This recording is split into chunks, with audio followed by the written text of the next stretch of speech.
Today আজকে আমরা নদীর মধ্যপ্রবাহের সম্পর্কে আলোচনা করব, যেখানে আমরা তিনটা ভূমিরূপ সম্পর্কে আলোচনা করব।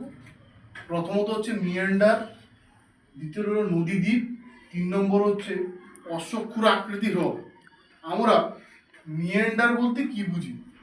যখন ভূমির ঢালটা যখন কমে যায়, জলরাশির পরিমাণ যখন বেড়ে গেল, তখন নদী আঁকা বাঁকা পথে পরিচালিত হয়ে যায়, তখন ওটা মিয়ান্ডারের সৃষ্টি হয়। আমরা নদী দ্বীপ কখন সৃষ্টি হয়?